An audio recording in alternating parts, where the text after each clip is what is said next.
Network.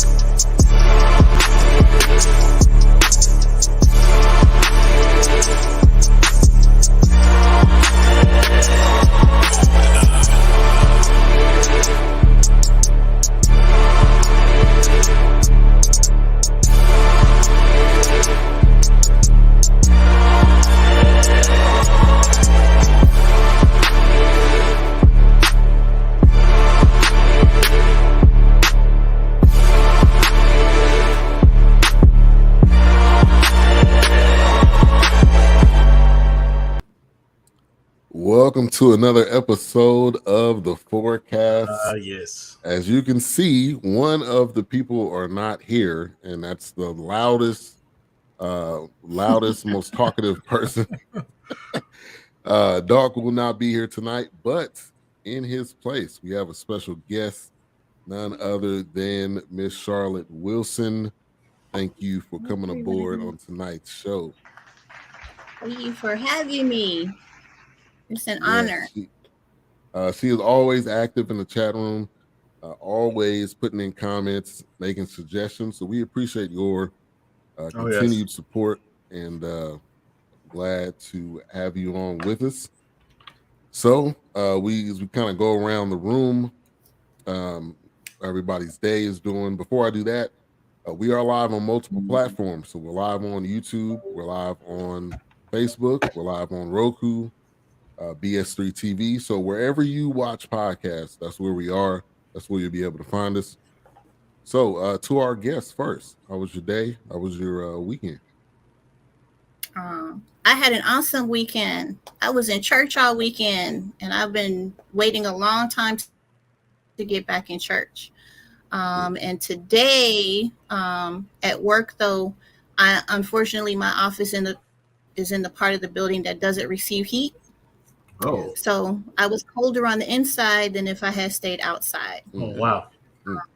Yeah, right. So I'm hoping my principal will fix that, because Charlotte does not like the cold. Yeah, that's gonna be something they need to get done, especially you're in Chicago, right? So yes, and it was a balmy 38 degrees, and I'm telling you, it was warmer outside than in that office today. I can't say I feel you, because it was 53 here today. So us Texans, we don't know about that cold that much. You can always come down and visit. I was if thinking you of you all in Texas. Yes. Yeah. And the one and only A-Trap, how you doing tonight? I'm good, man. You know me, man. Good. Mixing on the boards. I see in the back. Got a new beat coming out. Wilkes. I'm good. Doing all right. Could go back to sleep right now, but I'm all right. I'm good. Hanging in there.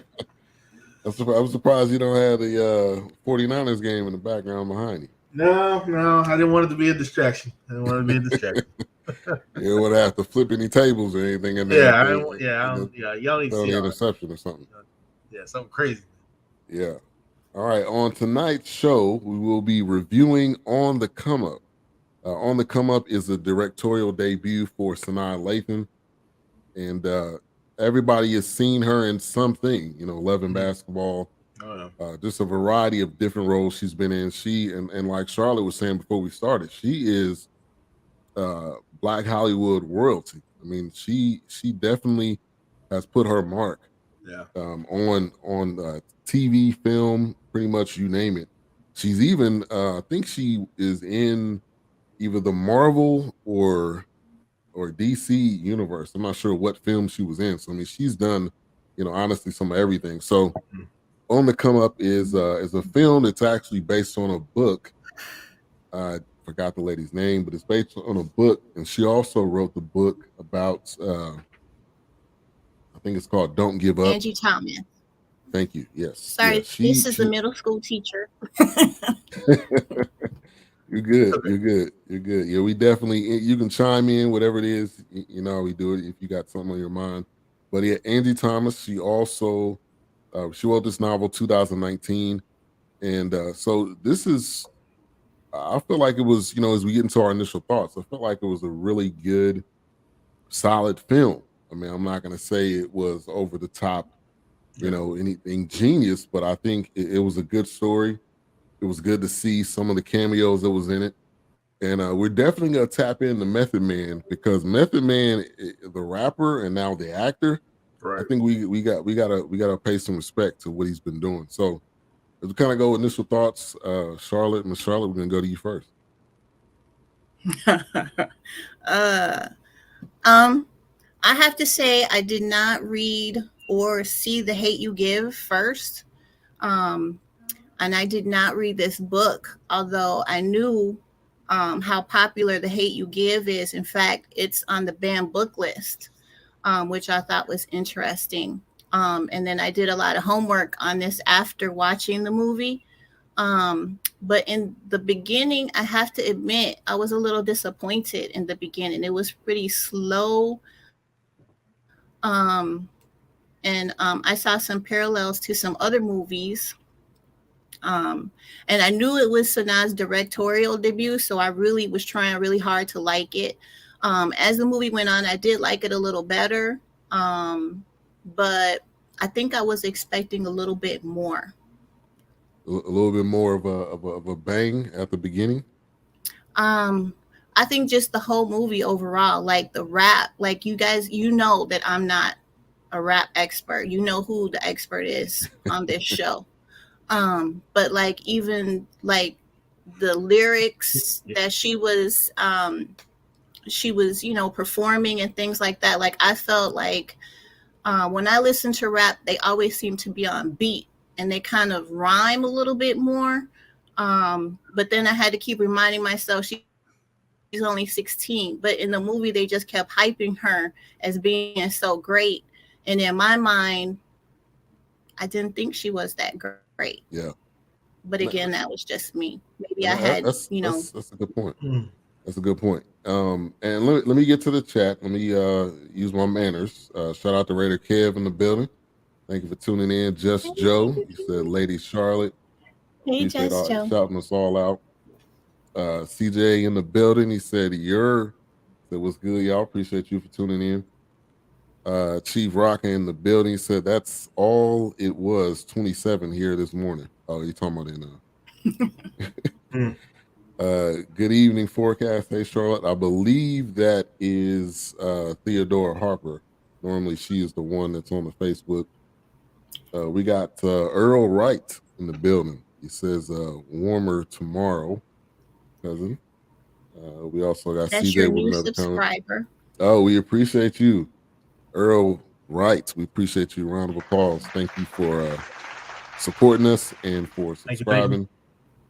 CJ says, do you think she did good for her first time directing? I mean, I think I would answer that question and say yes. I think for your first time, I think she did good. I think there's something for her to build on. So me personally, I think it's a great start. We got Keisha Walker in the building. Thank you for tuning in. We also got Pastor Dodd in the building. Good evening, gentlemen and young lady. It's good to see you in this show. We also got another comment. I thought it was okay. Movie for a newbie. Courtney Harper in the building. Thank you for tuning in. That's my niece.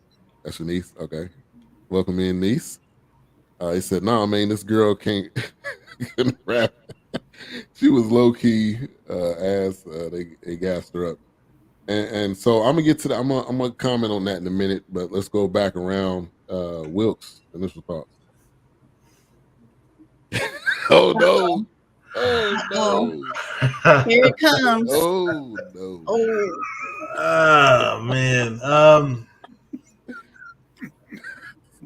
This movie fucking sucks. But it sucks because that's where my mind was thinking, like, why are we wasting time on this? But like I said, for first time directing it, and it was just one of those things where I felt like it fell in line with the overcoming obstacles, diversity kind of thing. Like I mentioned, before, it's kind of funny because I said it felt like a little 8 Mile. It felt like a little Set It Off. It felt like a little Drumline, even maybe some Coach Carter. We Are Marshall, Return of the Titans, stuff like that. it was one of those kind of, how can I rise above, the things that I'm laughing at CJ. I'm sorry, Will. But it was all right. It was all right. I was expecting more, but then it's like, this is what you're gonna get. I mean, hell, I even felt like I was watching Atlanta a little bit with the TV show Atlanta. No, the movie. The movie Atlanta. Okay. Yeah. So yeah. Oh, with T.I. Yeah. Yeah. Be honest, I never watched. I think it's just the way it was directed. I think it was just how and I think it was directed like that on purpose. But it wasn't bad. All right. A-Trap. You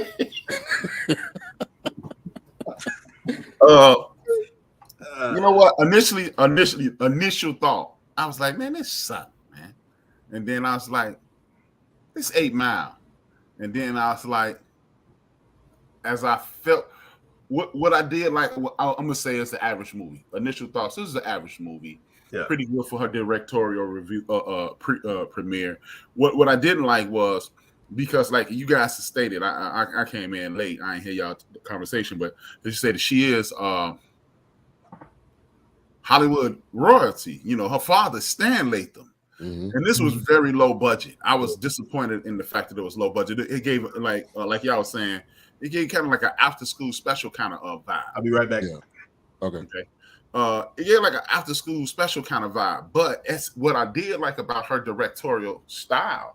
I mean, the direction she took it in, it built up to a crescendo. It gave me this vibe, and I want to hear what you guys think about it. It was like Mahogany meets 8 Mile, because they couldn't get as graphic as Mahogany with the candle wax dripping all over the lady and the drug addiction, but it had all those vibes inculcated into the movie. Diana Ross went to Europe, got in over her head. She went to the hood, and she started making references to the hood and got in over her head. It was mad Midwest. It was an East St. Louis vibe. It was an Illinois vibe. It was Indiana vibe, because they were using Midwest slang, and they used Midwest gangs. So it got better as it went on. And I was thinking maybe I was thinking maybe I'm gonna get to these comments in a minute. I was thinking maybe they should have had Tracy Morgan be her aunt. Tracy Morgan as Tracy Morgan, or Tracy Morgan dressed up as a woman? No, he should have been a dude, but it was like she reminded me of Tracy Morgan. But all in all, it was a solid movie.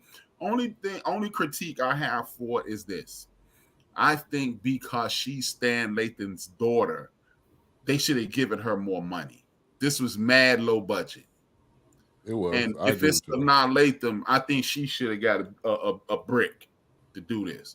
This was a $4 million movie, I bet. I ain't looking into it, but I bet you this was a $4 million movie, and it looked like a $4 million movie. Now, if this is 1989, it was a $4 million movie, it would have been spectacular. But in 2022, a $4 million movie is nothing more than a television episode. Yeah, and it did. I agree with you there. It did have that after school special kind of vibe. It did have that. It wasn't like it wasn't 8 Mile. It was like a PG version of 8 Mile. Right, that's what I'm saying. It was 8 Mile meets Mahogany for children. Yeah, exactly. And the other part of this is, and Charlotte, I'll kick it to you to chime in. This lady is actually 25. She's not 16. So, I mean, I know in most movies you can't be 16-year-old and you're kissing somebody in a pool and you saying the stuff you're saying. So obviously I know they had to make her older, but to me, when I looked that up, I'm like, she could have been a little bit closer to 16 to make it, because you could tell she wasn't 16. I mean, she was grown. So, but Charlotte, what did you give me your thoughts on kind of what A-Trap was saying? I totally agree with Brian, and going back to the research, I did go back after watching it.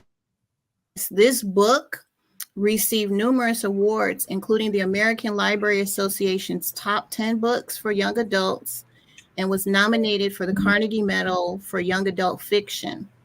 So I thought that was interesting. I also found out that Sanaa was not the first choice as director, but she replaced the initial director choice in 2021. Wow. Okay. So they had already had another director in place, but she took it over. So that could have been part of why the film was the way it was. You know what I mean? Because she was picking up where someone else had originally been set. And I think when you're, the second person, there's always a little bit of a burden on you. That's a good point. In a direct parallel, and Wilkes, you'll know this, Justice League. So Justice League was supposed to be directed by, what was that guy's name? It was Zack Snyder, but he didn't finish it. Right. So something happened. I think he had a death in the family or something. Yeah. So he didn't direct it. And he never death in the family. He fell out with the brother. Oh, okay. The black dude. I don't know the name of the character because I'm not really a DC dude. Talking about Cyborg. Yeah, Cyborg. Him and Cyborg, they were supposed to make that a feature film for Cyborg, and he put him on the back burner. So they replaced him. Yeah. So then when you got the Justice League version of what they put out, there was a ton of criticism with it because it wasn't their original guy. And then Zack Snyder came out with his own version, which was like 4 hours long. Oh man, yeah.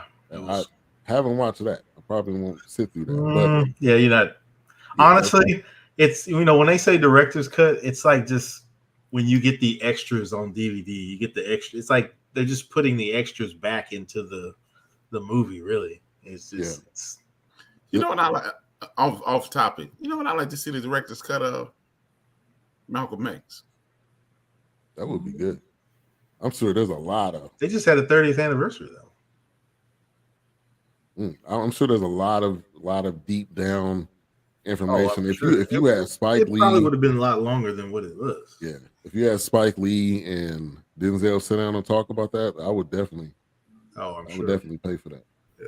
Now I'm gonna apologize up front. Anybody that paid for this, I'm sorry because again, when I promoted this thing, I said get the free trial on Paramount. And what did I? And I don't know if I canceled it. I'm gonna have to go back and make sure I cancel that because y'all know me. I'm not about to pay for no Paramount Plus. That's just not gonna happen. Let me get to some comments. Battles are an acquired taste. They're different from regular rap songs, and I mean, I agree. I think her in the last battle. I'm fast forwarding a little bit, but in the last battle, the dude really killed her that first round. Then she kind of cut him off and she did her own thing. But if he would have kept rapping, it would have been, it would have been over. But obviously, you got to have, the leader of the movie win. If she would have lost, then it would have been a bad ending. Charlotte told me about you guys. Figured I would check it out. We appreciate that. Thank you. CJ said 0 mics. Hey. Yeah. The rhyme, see, and that's when I question the budget because 8 Mile. The reason 8 Mile's battle scenes were so good is because he used MC from the Juice Crew called Craig G.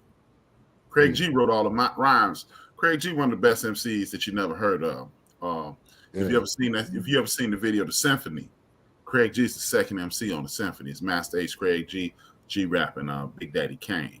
So when you have somebody of that caliber writing the rhymes, and you got Eminem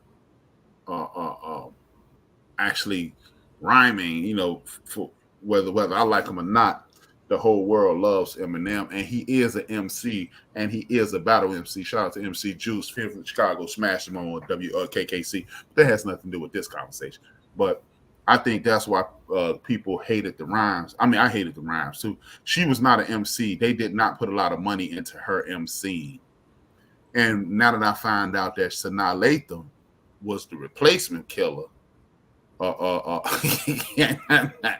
I found out she was replacement. It makes sense why the movie got better as it went along. Yeah. Wilkes had 5 different expressions. It needed help, CJ. It needed help. Let's see. Keisha said it was BS, and y'all know it. Wilkes couldn't handle it. That's why he stepped away. Wilkes, you gotta stop cussing my woman like that. I don't know Wilkes had to go to get him some tequila after talking about this movie. Man, what is the name of the movie? What really? Really? Yikes! On the come up. I gotta shoot you on that. On the come it's up. called On the Come Up. On the Come Up. Chief, look behind men. Yeah, it's right there. Well, actually, right there. A-Trap, this was a BET CBS movie budget. And I'm trying to find what the budget is. I have not been able to find it. It's got to be like $4 million. Yeah, that's what I said. It's got to be about $4 million. Because, I mean, you didn't really travel out too far of the neighborhood. No, you didn't go anywhere. Yeah, I mean, 1 minute, you made it a trip to Atlanta, but you didn't put the actual, like, the whole trip. You just did a little here and there, and then you were back in the neighborhood. But, and then you went back to the same spot, to battle rap. I mean, it couldn't have been that much. I mean, yeah, and I think the bigger dog was Candy Paint. I mean, hey, that was a nice. What was that? A Regal or a Cutlass? A Cutlass. Cutlass 442. Yeah. Cut dog. Yeah. That was a nice car. Now I would say that they probably didn't even go to Atlanta because that hotel is in Atlanta. I was about to say, you didn't make anything. Honestly, the movie may be set in Atlanta, but you know how they do it. On location, they got to. Right. I don't know how much it costs to make, but the gross at the box office for U.S. and Canada was $236,153, which is very low, isn't it? I didn't think this was in the theaters at all. I thought it went straight to Amazon or Paramount, but I guess it was in the theater. $1,500.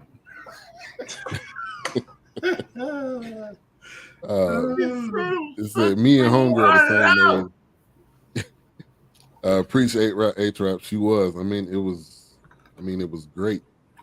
Maybe talking about something else. D Great, thank you for tuning in. Appreciate your support. He said, "Wow, great fun fact. Superior replacement." Yeah, the fact that they kind of had to. The fact that they gave it to her, or she had to take it over, that does kind of make more sense as to why. Because the feedback, it's got a 6.1 as a review.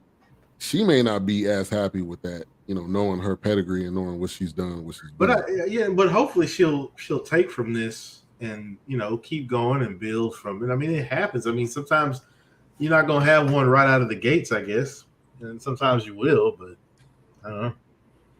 Yeah, and the fact they had the rapper that was rapping at the end, Lil Yachty.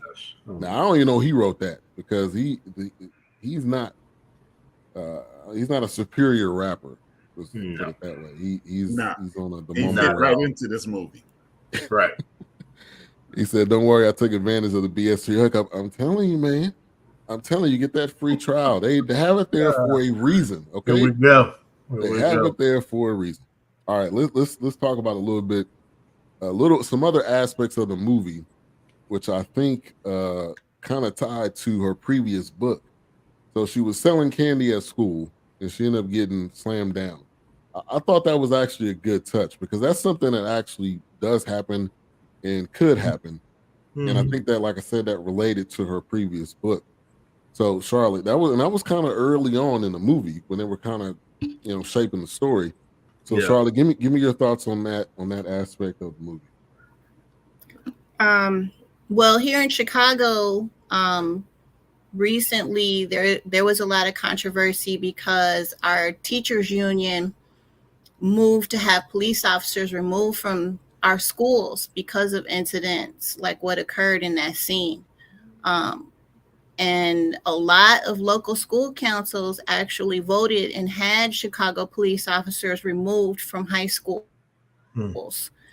because there were just so many documented cases of the brutal way they were treating students, and they were being treated more like criminals rather than misbehaving or disobedient kids. So I immediately thought of that. That was my big tie-in. But definitely, two grown men slamming down this 16-year-old girl onto the floor and then handcuffing her for some candy. I think we all agree that that's definitely police brutality. Oh yeah. And I know it was probably the way it was written, but I'm like, how did he even see the cell go down? I guess unless he was following her, but I guess when she was holding the money, I guess. No, it did look like a drug. You know what? 1 second. Thank you, Alfred. But got that solo cup. Yeah, gotta thank Alfred, man. Alfred been working overtime, man. Hold it down, man. Holiday time. Holiday pay. It's killing me. Gotta pay him extra. It's killing me, man. He's supposed to be in England with his family. But now on the serious side, Wilkes, if you look at it, we probably won't ever watch this again. But if you ever if you ever get real sleepy, you need to go sleep at night. Right. Turn it back on. If it's free somewhere, yes. You can see her handing dudes something. It looked like a drug deal. It did look like a drug deal, and she was sneaking doing it. Yeah. So when you're sneaking doing something, and the man watching, they're gonna bet on you. Yeah. They're gonna be on y'all, right? Yeah. It seemed like she was selling something, but I don't know if it was necessarily. No. It didn't appear it was like drugs. He said, I think it's I think like A-Trap said, it was one. He may have been fed up with some BS that happened earlier because he already came at it with attitude. Oh yeah, he was headstrong. It was so it was just like another thing that ticked him off. Then she wouldn't hand the bag over, so that just like, dude. So he had lasers. He was ready to. But okay, like Charlotte just spoke about the police. It was all but a police station in my high school. We didn't have security. We had police officers. Yeah, we had Dallas sheriffs at ours, but it was like a little small office, but it was only like one or two. And then we had a metal detector, but that was it. I mean, we didn't really have no other presence. Look, we had security guards. We had like paid security guards. They didn't have guns. I don't know. They didn't have flashlights. They didn't have nothing. We had full Dallas sheriff. Yeah. In my high school, they was dressed, Jack. Yeah, in the place to be. Yeah, they was dressed. And these guys seem like, I don't know if they were police or what they seem like. No, they was running cops. They seem like some kind of security or something. But they were showing you love up in the club. Security, show me love up in the club. Yeah, exactly. Because look, they weren't police. Because if they was police, he would have turned his fool behind around and got busted in the head with that Snapple bottle. Oh man, done for. Roll him up. Right. And I'm glad too, Keisha. I'm glad she didn't die. Yeah, I was wondering, like, as far as we know, I mean, they. No, she was that. Oh yeah, she was going to jail. Yeah. That hospital scene though, you could tell it was low budget. She had was that tube, and there was nothing else around, and that tube wasn't connected to anything. It was like really beeping monitors. We can't afford that. Yeah, no, we can do the best we can with what we got. That's. See, that's why that's why I'm not attributing, even though it goes down her IMDb. I'm not attributing this to Sanaa Lathan because if you're the replacement killer, y'all gonna throw me in the garbage can and y'all gonna ask me to make a Thanksgiving dinner? Nah. Hey, these comments. These comments. I'm telling you, man, that cut dog with the candy paint. That was the budget, man. That was the budget, and whatever they had to do to pay that hotel. That was the budget. Right. Hold on. And them Method Man was the budget, and then the rest of that stuff came on. Method Man and Sanaa was the budget, and the rest of that stuff came in. And Sanaa got two stars on her, man. Yeah, she didn't pay herself. She couldn't have had. No. That would have took over the whole budget. Keisha said we had full Garland PD when I was in school. He said, man, Lancaster had hall monitors. That's how we had to know how to fight. We knew the niggas wasn't gonna do nothing. Oh man, we had bro, this movie was solo budget, I swear. You can see the boom microphone in some of the shots. I did not see that. I wouldn't be surprised. Hey, but I wouldn't be surprised if she had some up and coming. I mean, obviously she had up and coming actors, which probably means she had up and coming people work this film and do the mics and do all of this different stuff. And they found that random mule on the side of that building. It's like, Yeah. I was like, what's happening? I with think this that's in the movie? boogie. See that, see, that's why I think it was in St. Louis, because remember they said something about St. Louis, and the dude said, "I'm from the East. East St. Louis is literally across the river from St. Louis. When you stand in East St. Louis, you look at St. Louis. So that looked like the boogie to me, because the boogie is the butthole of Illinois." Literally and figuratively. It's right at the bottom south end, southwest end of the state. And it's rough. If you ever see some pictures of Gary, Indiana, it looked like somebody just picked up Gary, Indiana and put it at the bottom of Illinois. Oh wow. Yeah. So and that whole area is tough, man. And then a lot of the dudes that got run out of Chicago went down there. And they terrorizing the town, they bring the drugs down there. Like that song Ice Cube had, Summer Vacation. That's based on that area. They went to St. Louis. The Crips and Bloods went to St. Louis, and right across the river, you got the GDs and the Vice Lords, and they over there. And it's not a good situation. Hey, CJ, it was a lot of multitasking going on. When Sanaa wasn't on the screen, she was probably doing 4 other things. At the same money, you got to cut the money somehow. Yeah, we can't have you in the road. Method Man's son was too obviously giggling with light skin when they first met. No disrespect, but the man knew. Oh yeah, you could tell that they quickly developed that storyline like from the jump when he gave him. But that high school kid, he's in another movie I watched where he's playing in that same role. It's called The Wilds on Amazon. I was just like, I guess this is what he do. Yeah, he's typecast. I was gonna say something, but I'm gonna keep it to myself. I'll put it in the private. Now, I want to take this time to shout out Method Man. To go from rapping I remember Method Man from Wu-Tang. That was it. Yeah. His acting ability has gotten, I think, up there in some high levels, and I want to touch on that. I didn't see the comment yet. Oh yes, my brother. That's down in the private chat. Sweet. But let's talk about Method Man's acting. I think he is definitely switched gears, and he actually dropped the album I think last year. But he probably doing that for fun at this point. It seemed pretty solid. Yeah. What are we watching in where he played the cop? The Horse, the movie with Idris Elba, the Philadelphia. Oh yeah. Concrete Cowboys. Concrete Cowboy. Yeah. He's done some of everything. Okay. Just seeing how my elder statement. Yeah. She's right.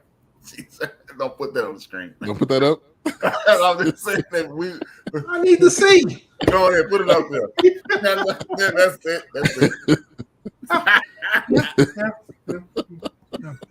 Looks right.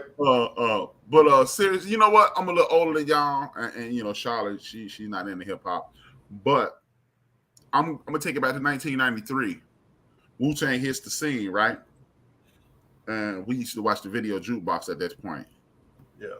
And the Wu-Tang, like, what was the name of that song? It starts off with, I don't know, I can't think of the name of it. It's the first song they ever released. It's 9 dudes rapping in the video, and we looking like, what is this, a posse cut? The very next song is Method Man. METHOD, man. And when you saw Method Man moving and shaking, you knew he was different, man. I can't tell you this dude gonna be a star. Yeah. But you could clearly see back in 93 when the Wu-Tang Clan first hit the scene, Method Man was different from everybody. Yeah. You talking about 36 Chambers or on 36 Chambers album? Okay. On the album? Yeah. You could tell Meth was different. Knox just hit Get in the Bill. They go Knox right there. Yep. Knox. Protect your neck. Exactly. Thanks, Knox. You can tell him even in the Protect Your Neck video, all their videos, Meth stood out.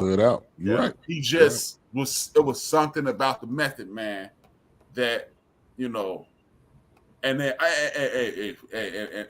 and if my man Phil Waterbury watching, shout out to Phil.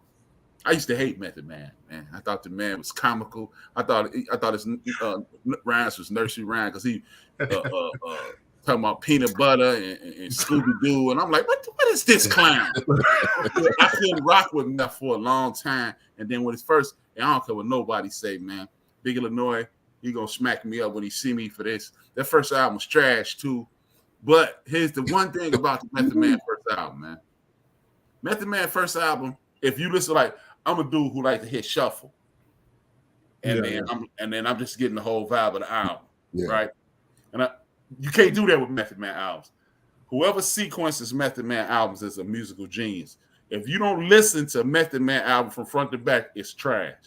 And that's what I used to do. I used to hit shuffle and be like, man, it's Huff. And then Big Illinois, we playing Madden, and he'll play it. I'm like, man, that's the jam. What album is this one? This is the one you don't like. Right, so, right. Yeah. And I'm the opposite. I gotta listen to every track from top to bottom, and then I can go back and listen to it. Even if I don't like the song, I listen to the whole song just to make sure. Yeah, just to kind of get it. But Charlotte, give me your thoughts on Method Man as the actor, as he's kind of stepped into a whole new career that he's killing it. Yeah, I agree. I was gonna say he's also enjoying kind of like a second coming as like a sex symbol. The older he gets, like all the women keep commenting, you know, on how good he looks, you know, when he shows up at award shows, how he's dressed, you know, he's dressed very nicely and things like that. So I think he found his second coming in this acting thing. Yeah. And in high school, and the girls was all over Method Man. Even if they didn't listen to his music, right? They didn't listen. They seen him in the Source. I mean, it was over. My album come out. It could be like D'Angelo on the cover, right? Nah. Don't do that. Don't do that. Look like Fat Joe on the cover. Like Fat Joe at Cancun on the cover. Let me get to some comments. The classic story: if you don't do what the police say when they said they feel they have the right to manhandle you, whether you're a child, man, or a woman. That's A-Trap was a security guard at Lincoln Park High School. They come in with the jokes. She was probably the writer, producer, director, cameraman, and the sound guy. Golden Brooks in the building. Thank you for tuning in. Big shout out to DJ Knox. A-Trap wanted to call that kid. Oh my word. Yeah. Golden Brooks giving you a shout out. CJ said Cream, talking about the song you were thinking of, but let's protect your neck. Yeah. Thank you, Earl, for tuning in. He said going to bed. Thank you, cousin. Thank you. We appreciate it.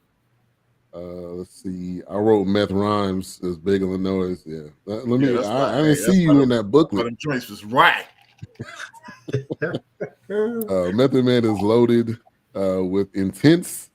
Intense. Okay. Intense. See? Okay. Intense sexy. Intense, baby. You showed my chest. White knuckles. Definitely RIP ODB, because ODB was different too. ODB had something. He had that. Because there was only really a couple that, to me, that stood out. It was definitely Method Man, ODB, Ghostface. I was about to say the three that stood out. Yeah, the three that stood out to me was Meth, Ghost, and Dirty. Yeah, because I mean they had the skill to rap, but they also had the personality. It seemed like the other cats, they could rap, but you didn't see them doing anything else. Man, you get it. 2 times on Sunday. In between the offer. Oh man. I don't know Exhibit as a rapper either, because you guys know I don't know rap, but he's also enjoying his second coming as a sex symbol because of his Pimp My Ride show with the ladies. Oh, wow. So it seems to be like a little trend there with these rappers. Yeah, because you make probably more consistent money and probably bigger paydays. 50 Cent I mean, 50 Cent taking his basically his rap persona and turning it into a show, which he had. Method Man was on that show. Mary J. Blige was on that show. I mean, so I think that's the way to go if you're able to do it. Shout out to the man, the myth, the legend, Cole Sports in the building, Cole Johnson, which has done a lot of promos and commercials for BSC Network. He also has a show himself. He says Wu-Tang, Method Man, Ghostface, ODB, Raekwon. Yeah, exactly. That was the crew. Ice Cube was fine too. We don't need to know everybody, okay? We don't need to know all the rappers. It's fine. Going down a list. Really? She pulling out that This book. is going to be a different show. Right, exactly. We kind of turning here. We're going to have to get the Fourcast all ladies edition so they can run with it. Let's talk about Aunt Pooh. As soon as she came on the scene, I honestly started laughing because I'm like, this is not you. I don't know you that well. Her name is Divine Joy Randolph. That's her legal name. I don't know if she was supposed to be in some kind of comic relief or but what. I'm like, this ain't working for me. This is not. Can I tell you who she reminded me of? She reminded me of Sugar Mama from the Proud Family. Those square glasses and that hair. I mean, that's a good point. And once I got that image, I couldn't get rid of it for the rest of the movie. I'm telling you, man. He was kind of annoying. Like, it was like you're not believable. Yeah. Like for me, it was like it looks like somebody gave you a wardrobe and said, "Act hard, now go." Right. Especially that part where she pulled up looking like Neil Carter. I was like, "What?" I was like, "She got the Neil Carter going on." I was like, "What? Give me a break." She did look like Neil Carter, and I agree. I agree with the Proud Family. And she kind of had a little bit of not Precious, but the mom on Precious. She kind of had a little bit of that vibe too. Monique, Monique, yeah, it was kind of like. Man, I'm telling y'all, man, who she reminded me of was Tracy Morgan, man. I'm telling you, Tracy Morgan. Yeah. It wasn't a good fit. They could have did either without her or they had to get somebody else because that her in those scenes it just made me want to laugh more than it wanted me to believe what she was saying. Yeah, that's why I said I don't know if she was like the comic relief or something, but her character it seemed okay at first, but then she started getting annoying a little bit, and then it was just like I'm telling you, man, it's 8 Mile meets Mahogany, man. I'm telling you. Or 8 Mile meets Soul Plane or something. Man. Or give me a break. If that lady would have been Tracy Morgan, this would have been a better movie, man. I'm telling you. Just think about it, man. She looked and act like Hustle Marcellus, man. Yeah, they wouldn't be able to afford Tracy. Tracy Morgan would have to do this for an extreme discount. I think this goes back to it being low budget because when I was reading a summary of the book, it said that there were more characters in the book than in the movie, and Bree had a producer, and I think the aunt was a separate character because it talked about her and her girlfriend. So I think they had to condense characters because this was a low budget film. See, that's the thing. It's just like the movie Malcolm X. Brother Baines is not a character. Brother Baines is two different people. Brother Baines is Malcolm X's brother, his younger brother, and he's this player, Bimby, who's this player pulled him to the side and was like, "Look, man, you smartest cat in the joint. Why you acting a fool in here?" And he got him on game. Yeah, pick up the pieces.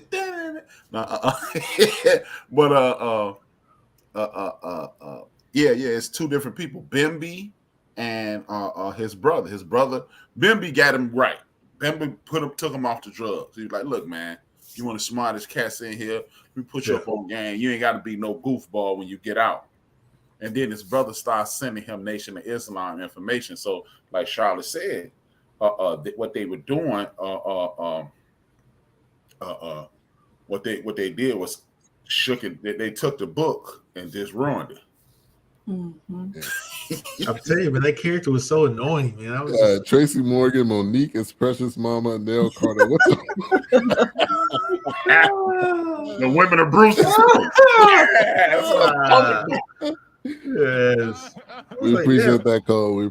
So it's called On the Come Up. It is on Amazon. Again, if you didn't hear me already, it's on Paramount Plus. Go on Amazon if you have it. Get the free trial. If you want to watch this, based on what we saying, I tried to look it up on Amazon, but it said like how to watch it, but it didn't see where it directs you to Paramount. Yeah. I went to Amazon first, but I have Paramount Plus. I think the white man ain't caught on the bend. Not yet. They're working on it. Hustle Marsalis, pick up the pieces. Damn kazoo. When he broke down on one knee, I was done. When he broke down on one knee with that kazoo on that saxophone. Gina, them ain't no damn chickens. That might be pigeons. Thank you for tuning in. Jada Wilson. Yes, that's another cousin. So you got some new supporters tonight. We appreciate you. Appreciate you for bringing those people aboard. I'll be on my behavior tonight. I don't want to show out. No, just be yourself, Wilkes. I don't want to show out. He just said CJ went to Google. Wow. Shots fired. Here we go. Y'all been on a Kumbaya special for the past couple of months. I mean, will it in, y'all. Will it in. But he better, because that's crazy, man. CJ. Remember when we was kids, you'd be like, boy, shut up. I got kids your age. I got kids. I actually got kids. CJ ain't. Yeah. So the name Supreme, which is what they gave Method Man, the son, obviously that was kind of like, that kind of had a little bit of a, that kind of had a little bit of a kind of like above the rim vibe. You know, the one guy's got his own crew and he's trying to recruit her and all that kind of stuff. Obviously, it kind of was, you know, the mom was trying to look out for her, but she was so, you know, eye on her career and what she wanted to do. She just kind of ended up, you know, turning a blind eye. We all, I believe we all have kids. So I mean, we all get that our kids are going to want to try to do, you know, whatever they want to do. But did y'all think the whole thing with Method Man and Lil Law? First, let me back up. Lil Law is probably the worst rap name ever. Like, what, did they not consult anybody? Method Man is on this film. They didn't consult with him and say, he could have come up with any possible better name. Yeah. Hey, well, it don't shock me none, man. Seriously. I know I'm trying to be negative Nancy, negative Ned or whatever, but y'all like the Shy. And it ain't nothing about Chicago about the Shy besides the name. I watched that show and it's hard. I mean, in regards to, I heard it's a good show, period, right? But in regards to being like The Wire, when you watch The Wire, we know Deacon Dale. Yeah. And when we talk to Deacon Dale, he sound like those dudes on The Wire. Yeah, he does. Deacon Dale say Q and you. Yeah. You hear Deacon Dale, you hear The Wire when Deacon Dale talks. Man, ain't nothing, man. So it ain't shocking that his son wasn't, his name was Miles. Yes, it was Miles with a Z. Miles with a Z. Good point.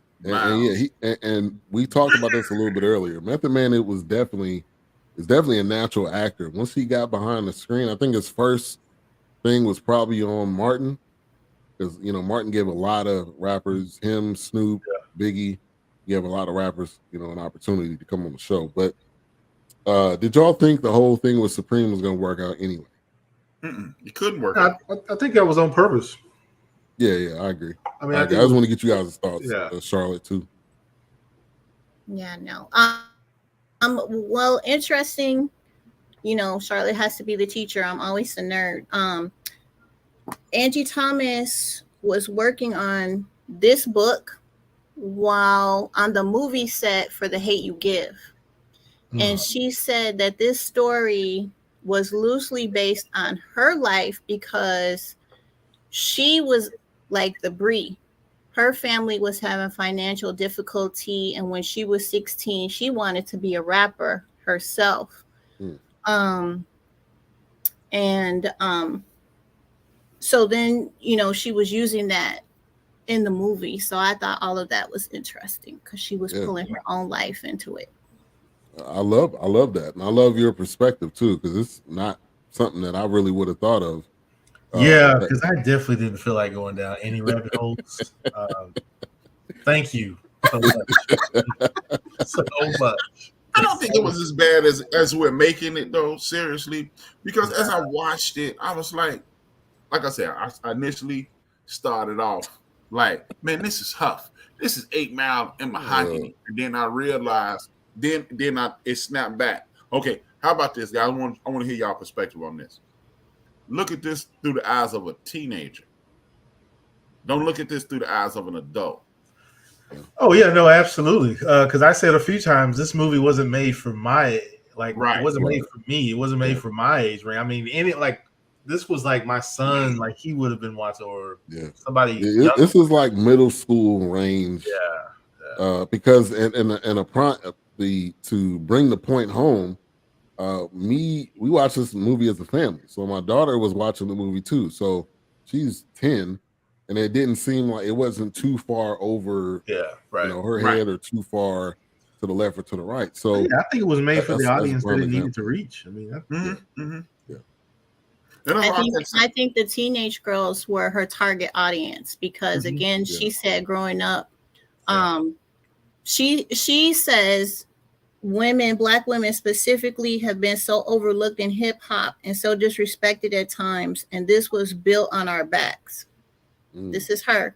We are such an important part of the culture, and we deserve our respect. To know that people are looking at this film and they're seeing this young woman who finds her power and finds her voice through hip hop, and they're walking away with a deeper appreciation for the art form itself is an amazing feeling. But I also hope that it makes them look at the real breeds out here who are doing their thing and give them a little more homage and respect. Yeah. Yeah. So that's why she wrote it. Yeah. And I like that. That's a really good point and really good perspective, because they're right though. A lot of the female rappers don't get a lot of respect. And a prime example is Rhapsody or Rhapsody. Rhapsody. Rhapsody. She is probably the best female rapper that's out right now. But I guarantee you, not a lot of people know who she. If you go in a room of hip hop heads, not a lot of people are probably gonna know her, because she's not rapping about her body and she's not rapping about this, what I'm gonna do to this dude, and I'm just about getting money. Her lyrics really match up with some of the best, which I thought they said she was in this movie, but I didn't see her. I don't know if. Unless she was uncredited, but I didn't. Maybe she is the one that did the poetry and the lyrics that Bree was rapping. No. Rhapsody, if you would have truly appreciated this movie if Rhapsody would have did. Rhapsody is insane. Rhapsody raps better than 75-80% of these dudes rhyming. Right? Bunch of dudes. Yeah. And I agree with this comment too. Yeah, Missy don't get a lot of credit too. Missy and Timbaland really changed hip hop forever. Yeah, and I was going to piggyback off what Charlotte said. Women did put hip hop on the map, because early in the game, you had Run DMC, you had Grandmaster Flash and the Furious Five, and before Mo D popped, it was women carrying it. Get Down. It was Salt and Pepper carrying it. Finesse Sequence carrying it. Sweet Tea was carrying on the Smooth Tip. Salute to Sweet Tea. Roxanne Shante made hip hop. Roxanne Shante was destroying dudes in hip hop. It's stuff that she says and did. A battle with her, like one of the dudes that we consider one of the greatest MCs ever, KRS-One, made his career when he threw Roxanne Shante in one of his rhymes. Hey,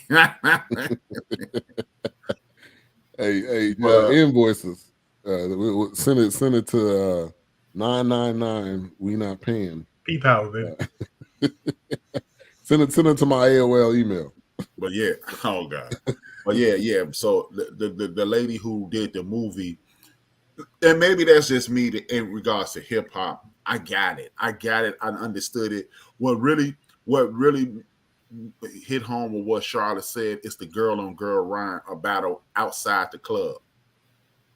If that was 2022 and those two girls, and she crushed that girl like she allegedly did, because both their rhymes was trash, but it would have been a fight. It would have been some physicality. Oh, absolutely.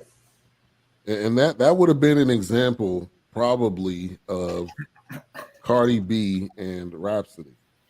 I kind of drew a parallel to that. Mm-hmm. I mean, Cardi B is all right. I mean, she can put some words together, but I'm not gonna be like listening to her lyrics to get, some understanding, or I'm not gonna be listening to her like I listen to Nas or. When you say Cardi B is all right, did you meet her in Dallas or something? She real cool.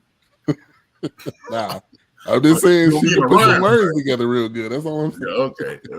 And Rhapsody is the one that did the lyrics for this movie. Jesus Christ. Really? Rhapsody is way better than they should have had help them practice way more. But that girl is insane. Now we gotta address this comment right here. Missy Elliott is only capital letters good when she's a guest on someone else's song. She sings on her own. Look up. Hey, numbers don't lie. Look up the numbers. Hold up. Wait a minute. Don't say that, Ben. Okay, certain rappers. I'm not refuting. You're right. Numbers do lie with certain rappers. But with Missy, Missy had her own sound. That's why I think as a collective we're saying she don't get a lot of credit. Okay. Again, I'm not making any judgment. Me and Big Illinois got this taste test. I'm gonna need you to say some Missy lyrics. I can't stay in the rain. No. The lyrics, I can't do that. That's a hook. I can't do the lyrics. That's the sample song. You're right. I can't do the lyrics. Like you asked me about Old Dirty Bastard. I needed the ish. I let it out like diarrhea. Got burnt once, but that was only that's Old Dirty Bastard. He's been dead 30 years. Now her lyrics aren't transcendent. I agree with you there. Hey, well, but that Timbaland, you can't tell me that Timbaland, Missy, Aaliyah, that whole vibe. They was killing the 90s. Hold. Watch this. And again, I'm not really a Missy guy, but to kind of support what she's saying, you don't know no Eminem lyrics. You don't know Missy lyrics. I don't know if how much of that holds true. I mean, okay, give me another super dope guy because look, Timbaland and Missy were the Dipset on another level. Just because like I couldn't spit the lyric, I don't think other people can't spit the lyrics. I think Missy's had some very memorable songs and lyrics. Her dance hit, definitely the chorus of her songs. Yeah, here it is right That's here. why they're so catchy, because they're put to the beat. Right.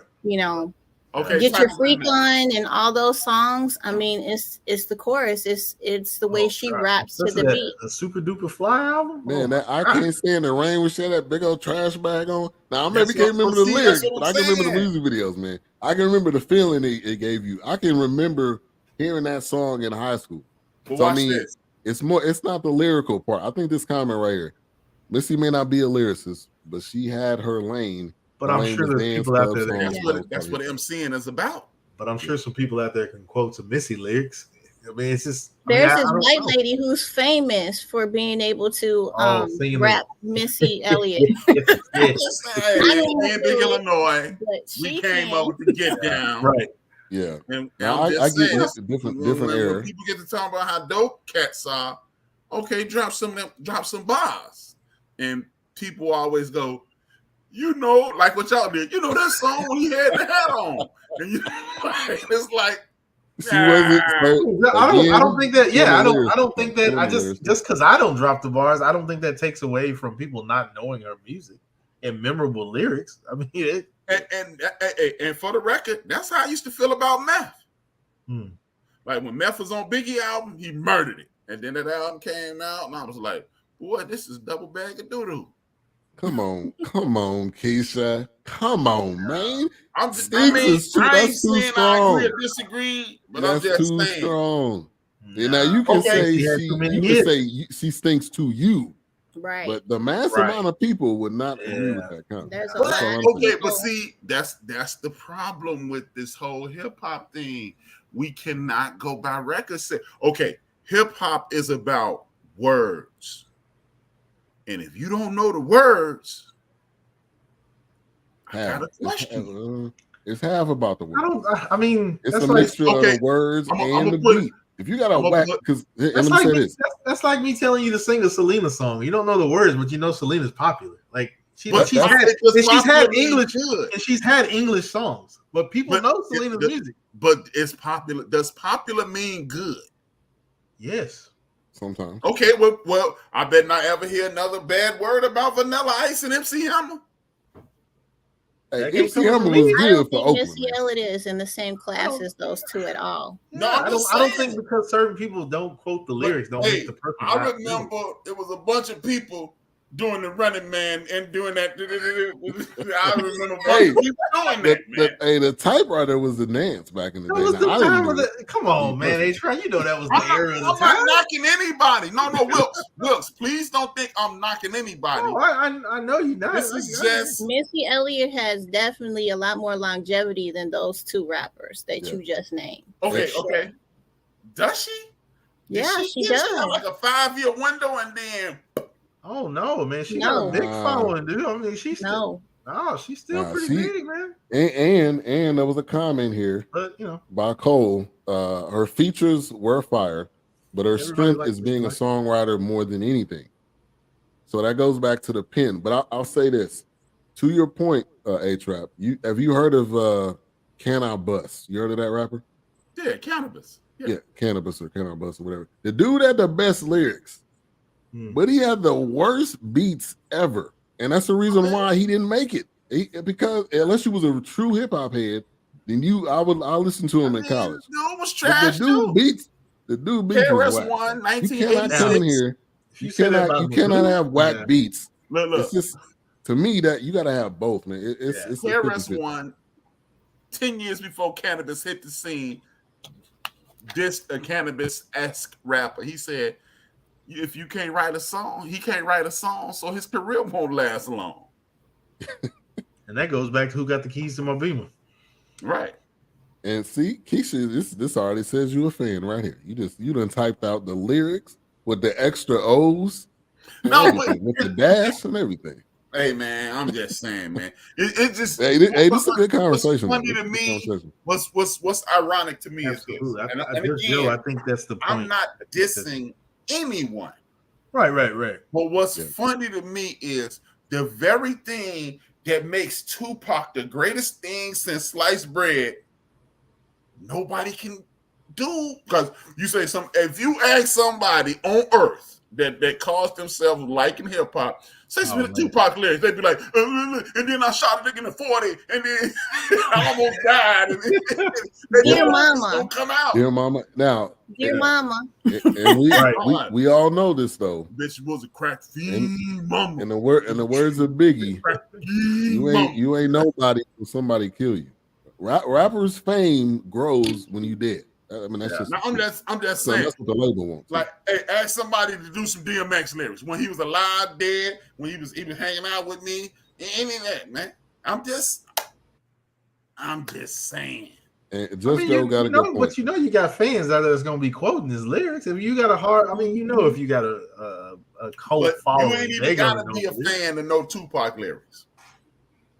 Okay, then which one do you want? You say 1 minute they not popular, but then I'm saying, but what I'm saying is this: you can be popular and be not so good.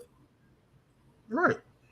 That's all I'm saying. Because it's the same thing with singers. That's why they have auto-tune. However, they can still take it to the bank. And they're still playing their songs on the radio. Ben and Charlotte, y'all fire. Wilkes, I'm gonna let you make it. I don't have my tequila tonight. That's okay, Keisha. This is not my day job. I'm good. I actually like Missy's vocals, both lead and background, more than her rhyming Nicole Ray's "Make It Hot" as an example. I don't know. Selena, I'm not about to read that. Should I keep singing, Wilkes? Hey. 99% of your fans don't exist. L. Cool J, They just barely got a break. Yeah, Damn shame. Girl, Chris, spell a name. It's not our problem. It's up to Brenda's family. See? Off the dome.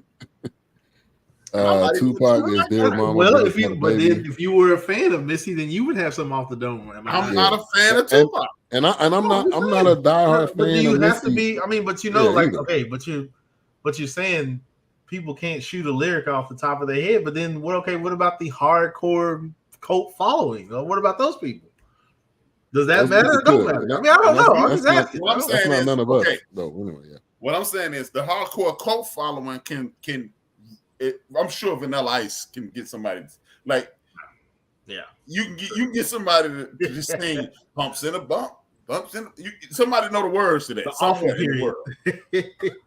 Somebody know the words to "Pumps in the Bump." Yeah. And then we pray. We got to pray. Somebody know the words to that. But all I'm saying is, if you are so like, no, not the Missy, but people always say she greatest, she the greatest, she the GOAT. And then they say, okay, let me hear some of my stuff. And then they go, just like Eminem. Eminem is the reason me and Big Illinois came up with these criteria. Like everybody kept telling us, man, Eminem, one of the greatest rappers ever. Okay, let me hear some. That's like asking me to play Beethoven, and I don't do compromise. but I guarantee you, if I ask you to sing some Stevie Wonder right now, you can sing it. If you believe of course, because that's generational music. So would Missy would be generational music. That's my Stevie, Marvin Gaye. I mean, that's generational music. But y'all saying Missy in that era. I mean, that's generational in the 90s through 2000. The impact that she made on music. So I think there's different levels. A lot of people give Missy props. Like I'm not taking CC, but I don't want y'all to think I'm taking her props away. Yeah, we just having a conversation. But it's all like, I mean, she has a place at the table, I would think. I mean, now is she a female GOAT? I would say no, but I think she killed her lane. And that I'm saying that 99 2000 era. I think she's significant. Missy was everywhere in every car at every. She's definitely a groundbreaker. Nobody's saying she's the GOAT. Yeah, I know she is. I don't think never can't say that. Those words should not come out of anybody's mouth. No, I'm just playing. And just because they named the boulevard after her doesn't matter. Right. That don't make you the GOAT either. Even now, Jim Jones has approved. I think one of the bigger, as we go back to the movie, one of the bigger, I think, stories, which again goes back to that, after school special, is that a lot of these rappers rap lyrics that they do not live. And she was rapping about something that she did not live, and somebody pulled up on her, which that was like the worst acting gangsters ever. If I see more terrible gunplay in these movies. And they got jumped, but how many times does this stuff happen? That these guys rap these lyrics and they don't live it, and I'm not going to say they're encouraging. They are. They're encouraging people to continue to maybe live with the way they're living, or encourage them to go in a certain direction. But I thought that was the underlining kind of point of this movie in Charlotte. Let me get your thoughts. Wait till y'all see what Big Illinois said. I think it's a miracle if rappers today make it past the age of 21. Just because of the lyrics and the lifestyle that they immerse themselves in. So I think that was a big part of this as well. I think this was a lesson learned. Maybe that was her also, her cautionary tale, right? Yeah. For these young and upcoming rappers. Like, don't rap about the lifestyle that you don't live, because look at what happens. Right. And I think we've seen that happen to a lot of rappers. Because, I mean, if you're all the way in rap, I don't know if there's a legit way that you can really do both, effectively. Because a lot of rappers say T.I., a lot of rappers say this. I was in the streets and I was rapping. Somebody came to me and said, you can't do both. You got to do one or the other. When they finally did the other, they blew up. That was Jeezy was saying that about Yeah. T.I. came to him. Yeah, he told him that. Yeah, it was like, you can't do both. Right. He was like, what you mean? It was like, you know what I'm talking about. You can't do both. So, right. Absolutely. No, I think that's a significant thing. You know, a lot of music that I've heard, it's either other rappers talking about other rappers, capping about what they got, what they don't got, or they rapping about the guns they don't, how it is, the guns they don't bust, all that stuff like that. But it's just one of those things where then on the flip side, I can't think of her name, but she's in, I don't know if she's a district attorney or she's somewhere, but now she's hitting some of these rappers with RICO charges because you really are getting caught with guns on the plane. You're getting caught with bags of coke. And I'm like, which one you want? You try to live the life so you can prove it, but then I think that's part of it. Stopped at your show after the concert. I mean, what's going on? I mean, yeah. I mean, like y'all said, man. Me and BJ, the show that me and BJ did, we'll be doing it this week, and we've talked about this. Tupac and Biggie are living proof of the stuff that you talk about in your songs manifest, and then you end up dead. Right. Me and somebody was talking about hip hop, and it's like, ain't it ironic that this dude died exactly the way he was talking? Oh yeah, absolutely. You talking about Takeoff? Absolutely. No, I've seen that with local rappers here in Dallas. Absolutely. Yeah. It was. And you guys reviewed Juice WRLD. Yeah, Juice WRLD. He prophesied his own, and Triple X, him as well, right? These young ones. Hey, Joe, my bad. I'm sorry, Charlie Murphy. Mo 3, that's the rapper in Dallas. He made a song, I Can't Go Outside or something to that degree. Was basically rapping about I can't come outside. I'm scared to come outside. Right. It was somebody who recently died from a heart attack, and they said something about a heart attack, and a lot of I was listening to somebody's podcast, and they was like, Fred Sanford used to always fake heart attacks. It's ironic that he died from a heart attack. Really? I didn't know that's how he died. Mm-hmm. He died on the set of a show. They thought he was pretending to have a heart attack. Wow. He was really having a heart attack and dying. Wow. Mm. Let's get to some of these disrespectful comments here.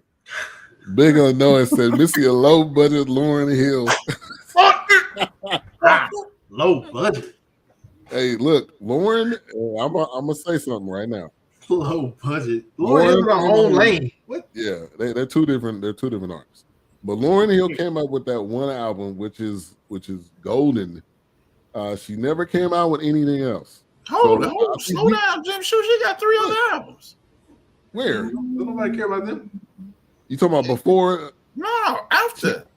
She had an unplugged album, if you count that one. She got a couple hours, man. That was kind of bad. Where are they? I ain't seen no other albums. The only CD I have is that the Miseducation of Lauryn Hill. That's the Underground. That's what I'm saying. That's what I'm saying. Not the Fugees, but that's the only CD I have. That's hers. But see, but again, for real, on a serious note, this is why these young men are dying. And it's not a knock against anybody or anything, but this is why these young men are dying. Because when people putting out quality music that's talking about actual things and actual life, they're not getting any airplay. They're not even being identified. And when Young Shoot 'Em in the Back put out "Stab Your Mama and Shoot Your Daddy," it's number one. It goes to number one. And, I'm gonna take a quick pause. Look at this camera right here. Sanaa Lathan. Was she in Booty Tank? Huh? Yeah, she just joking. She was in Booty Tank. Yeah, this was in Booty. Yeah, this was in Booty. That's what I got on to. I'm about to go back and watch it.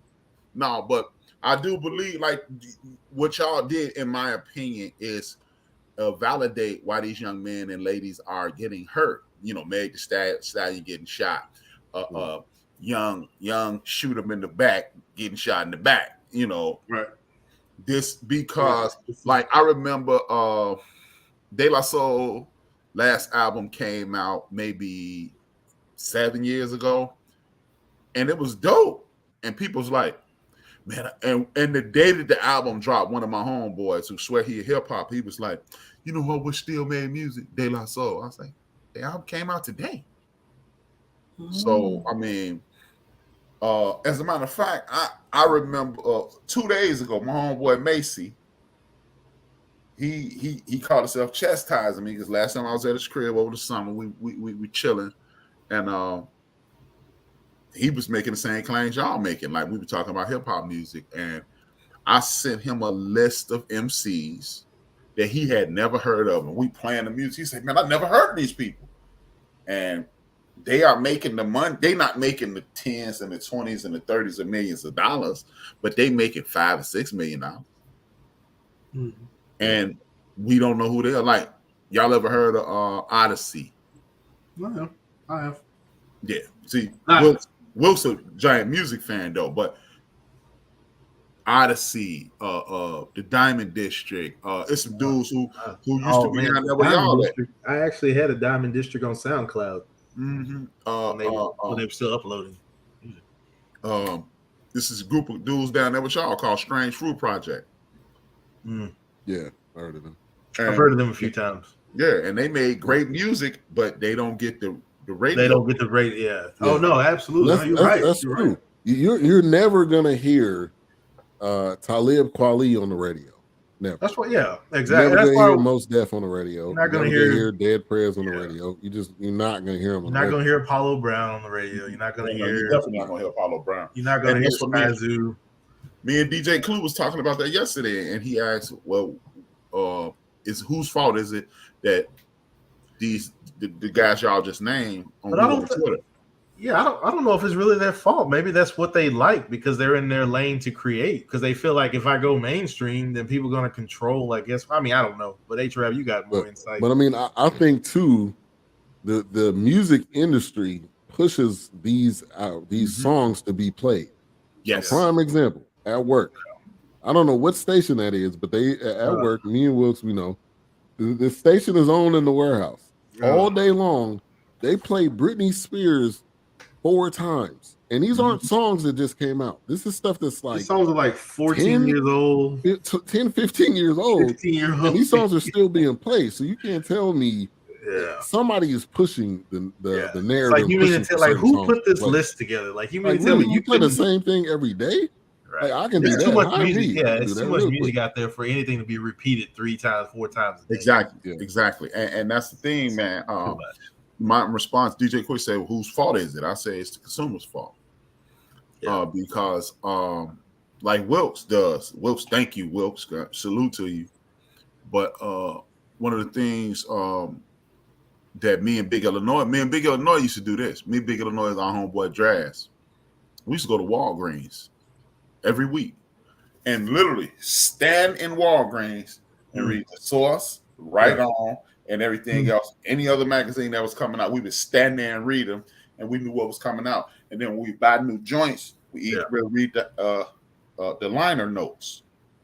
Like Big Illinois and Draz, they weren't doing what I was doing. See, that was the beauty in it. Big Illinois and Draz reading who produced it, who wrote the lyrics. Right. I wasn't reading none of that. You know what I was reading? Yeah. Who did Ben and who did Wilkes? Ben and Wilkes got a new album coming out. Right. Who did they shout out? Yeah. Because right. Ben and Wilkes shout out CJ Nice. Yeah. And that's a lost. No, absolutely.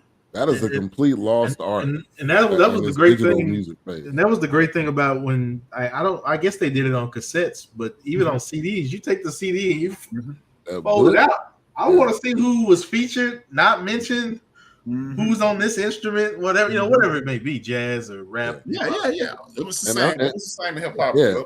And honestly, I'm that way now. Like when Nas came out, I was trying to find. Now they do have a website. It's Genius. I think it's genius.com. Yeah, Rap Genius. Rap Genius. But that it gives you everything. Yeah. I need to know that stuff. Now, I mean, to some people, it's not important, but the fact, and just a little pause, the fact that Nas had no features. That's what's so crazy. That's what's so crazy about jazz music. And I'm talking like Sonny Rollins, Miles Davis, Coltrane, Herbie Hancock. You look at even with David Sanborn, but you look at those guys and it's like, man, you play with Miles Davis, right? Or you see, you see Lee Morgan. You're like, man, Lee Morgan played with Sonny Rollins. It's just like how many people were in people's quartets or somebody. Chick Corea doing something for Quincy Jones, or doing something for what's his name? Hell, Coltrane getting kicked out of Miles Davis' band. Right, and Thelonious Monk picks him up the same night. So it's just one of those things. I love stuff like that. And like you said, when you get to hip hop, you pull out the leaf, you're like, oh man, they got hooked up together. Like, man, that's awesome right there, man. And like the beauty, what I'm glad about Nas is, in my opinion, has taken hip hop full circle. Yeah, I think Nas is equivalent to Michael Jordan, right? I'm not saying he's the greatest. I'm just saying in regards to what his effect on the game. What he's done. I think they're aware of who he is. Because and he had an album called, I think it was called Nasir, that I think Kanye did. Kanye did all of the production on. Sure. Now I'm bringing. And so what happened was they were telling the story is like Kanye like sent him the beats, I think like last minute, and basically Nas just kind of rhymed over him. But you fast forward to now, what him and Hit Boy are doing, they almost like when they get into a room, it's almost like they brothers. I don't know.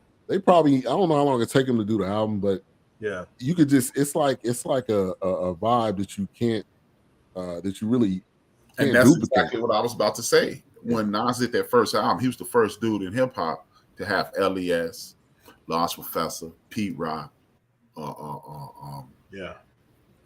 big names. Pete Rock, Lost Professor, LES, and a couple other guys, Diamond D, and all those dudes do that first album, right? They did that first. Q-Tip, they did that first album, and to me, but see, they were all in one room doing that album. Yep. They were like, "Oh, Pete Rock, snap! Oh, Lost Professor, snap! It's a different vibe when you're all in the room. The vibe is there." And Jay-Z did it first. Salute to Jay-Z. He did it first.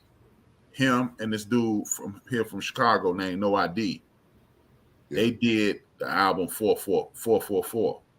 Yep. And they sat in that room and they did it. And then Nas did the same thing with Hit Boy. That's what's missing in all music, because Wilkes does a beat and he emails it to H-Rap, and H-Rap goes, and sends it back to him. Right. The vibe isn't there. Yeah, right. It's different. They're not. Yeah, they don't go in the studio together like they used to. Like Right. you said, it's like, hey, I'm gonna send you this. I want you to rap over and send it back to me. Now, Charlotte, I know hip hop. Sorry, Charlotte, we're killing you over there. Yeah, that's okay. I know hip hop's not your thing, but what is your music? What is your genre? Interestingly enough, my genre is 90s R&B. Okay. It's 2022, and those songs BET do Midnight for Love. me the same thing they did when they first came out. So if I'm not listening to gospel, that's the music I'm listening to. So TLC? No, TLC. Whitney Houston. You already mentioned Aaliyah. Whitney. Who else? Tamia is big on my playlist. Yeah, she's underrated. I gotta say. She's underrated. She's a great voice. And that's exactly what I'm talking about. Like Tamia, nobody talks about her. What's the lady from Canada? Cox, Deborah Cox. Deborah Cox. Yep. Yeah, and that's what I'm saying. That music that Charlottes listen to, they have instrumentation. They have a production team, and they creating quality music. That's why we love Jodeci. That's why, hate him or love him. Jodeci still. Yeah. Hate him or love him. That's why we like R. Kelly. Because R. Kelly does the music, he does words, he goes in the studio, people put it together. Boom. And people always talk about Diddy. Diddy made quality music as well, but guess what? He had that team to hit me. Right. Yeah. He got a group of people in a room. That's the difference. And a lot of people, like I saw somebody in the notes and comments talk about what Tank said. They don't make love music anymore. They make sex music. Right. True. Well, you talking about beating it up? That ain't love. That is not love at all. You shouldn't be beating up nothing, man. I ain't. let me get some comments. We kind of round out the Don't show. break it. He said, "My only question about the raps in this movie: can you understand the lyrics? Or are we talking Young Thug and Kodak Black. You can understand the lyrics. It's very Oh yeah. You can very definitely. They clear. just sound It's whack. It's not mumbling. Yeah, A-Trap got me questioning how I feel about missing. My bad, Joe. Don't let him convince you, man. Don't let him fool you. Don't let him fool you. Go back and think about it on your own. And you can come back next week. Wow. Young Thug and Kodak Black. Those are your goats? Get out of here. You are not serious. Boo this woman now. Boo this woman. You are not serious. Now, I agree. Lil Yachty was he was pretty that cool goat word is getting thrown around too much. Goat is getting thrown around way too much. Yeah, Wonderful points about Juice WRLD Charlotte. These fatal self-fulfilling prophecies in hip-hop need to stop. Yeah. Yes, because our young people are looking up to them and emulating them, and that's our future. We need them here. Yeah. Now you said Lauryn Hill came out with albums. Oh yeah, she did, but they don't count. The only problem is she shows up to concerts 3 hours late. That's it. She is her own. She's her own person. I don't think she operates on anybody else's clock but hers. That's not necessarily a bad thing. I do. Yeah, that's not necessarily a bad thing. But when people pay to see you, you can't show up 3 hours late. Now, it's African tradition. Unless they already know that's what they're getting in for. Hey Ben, well, you better not ever blow up to the point where where you need to have a meeting with people in Africa. Because if you set a meeting at 9, they showing up at 9 minutes after whatever hour they feel like. So I'm just saying, maybe that's what she's adopting. Maybe. Yeah. All kidding aside, that's facts. A-Trap. Tank said on this on Drink Scams Violence is not the threat to mainstream society. Love is. I agree with that. If we can continue to hate each other or not like each other, that will continue to push the narrative that they want us to have. You just correcting that statement. Absolutely. A-Trap used to steal the Source magazine. Is that true? I used to find them outside the store. The Source. You used to permanently borrow them. Yeah. I didn't borrow them. I just found them. Like to your one point, time A-Trap, we was at Sound Warehouse, and there was this ledge right there. And I was like, man, I got too many albums right here. And I laid the albums on the ledge, and I went around and paid for the albums, the other albums that I could carry. And then we walked out the store. I was like, oh, there goes my albums. And put them in my bag. And then you just scooped up everything together. To your point, A-Trap, Tamia got her start with Quincy Jones. I'll tell you this: if you want to talk about somebody in music, Quincy Jones has hit every era. He's probably working with somebody right now. We may not know who it is. I heard Quincy Jones to this day. I'm joking. Quincy Jones to this day has touched every bit of music. Beating it up is love, lusty love, but it's love. Maybe. Now, if you beating it up with somebody you love, that's different than just beating it up with somebody that you just met that day. That's the difference. Hey. All right, let's get to some final thoughts and our mic rating. Once again, on the come up, it's available on Paramount Plus. If you have Paramount Plus, I think a lot of people have that for Yellowstone. I think is that the show that people watch on Paramount? Maybe. Something Costner. I don't know.